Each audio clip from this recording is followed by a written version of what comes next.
ok? Então, da próxima vez, no próximo vídeo, nós vamos trabalhar com mais um segundo livro do Dr. Hollis. Pode ser Sob a Sombra de Saturno, para a gente falar de uma crise existencial do masculino, né?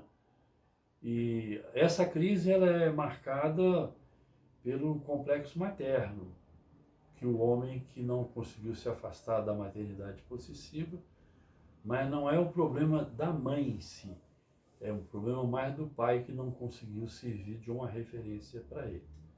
Esse é um assunto importante porque, nesse instante, toda a sociedade carece desse tipo de liderança masculina para poder organizar a sociedade como um todo, desse papel do masculino, que é colocado num outro livro que nós vamos trabalhar, que é A Filha do Herói, que é um livro que vai falar sobre as mulheres e os pais, né?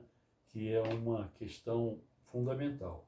As mulheres, elas viram a Amazona guerreira pela falta do acolhimento da sua realidade feminina, né?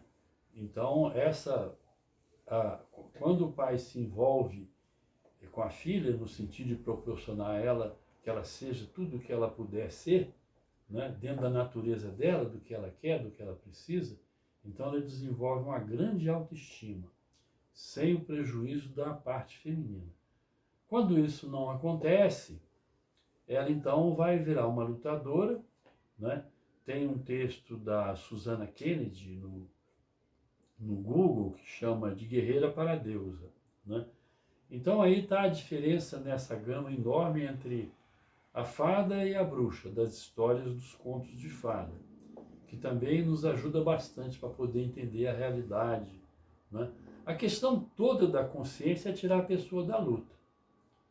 Mas a luta é uma coisa cultural, todo mundo diz que você tem que lutar, você tem que fazer isso, tem que ter força e tal, não.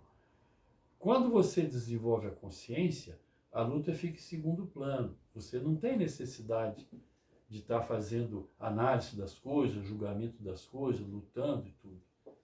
Então, a consciência, ela determina uma forma de vida onde que você faz com que as coisas aconteçam à sua revelia. Então, isso talvez seja a realidade de tantas coisas que saíram de uns 20 anos para cá, como a força de atração. Você atrai aquilo que você faz, aquilo que você é, né? E não adianta você chegar no espelho e dizer que você é uma coisa que na verdade você não é, você tem que ter aquilo, né? E observar as leis que mantêm esse equilíbrio o tempo todo. A principal lei é que você é responsável por tudo que acontece na sua vida, consciente ou inconscientemente, não interessa, né? E aí isso está ligado a uma outra lei, que é a semeadura e a colheita. O tempo todo essas leis elas vão governar a vida, porque elas governam o movimento.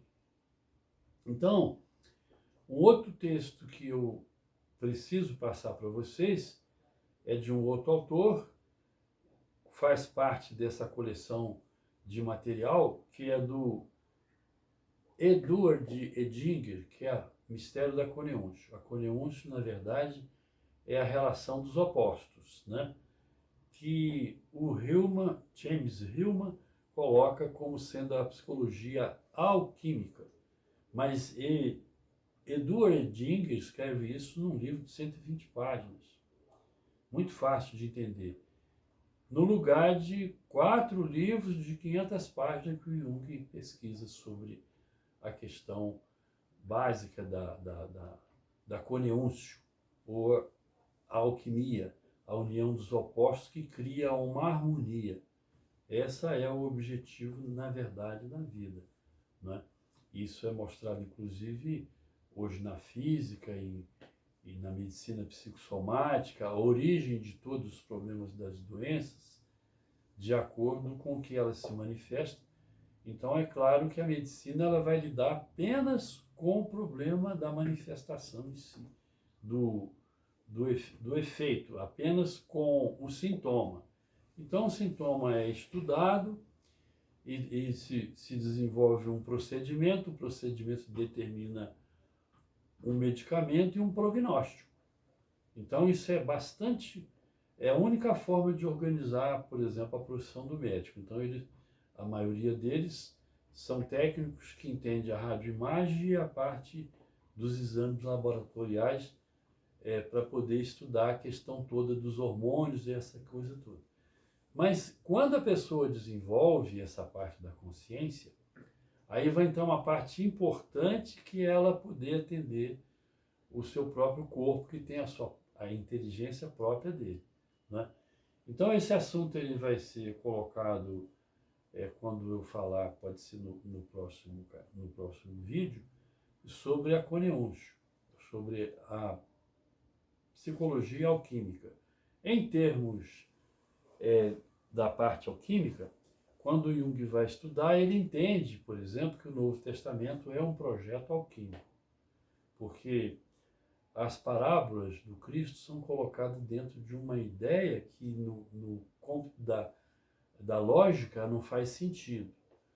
Não faz sentido lógico pela questão do ego que eu estou dizendo. O sentido é muito mais profundo, porque é o desenvolvimento de um outro tipo de consciência. Ok?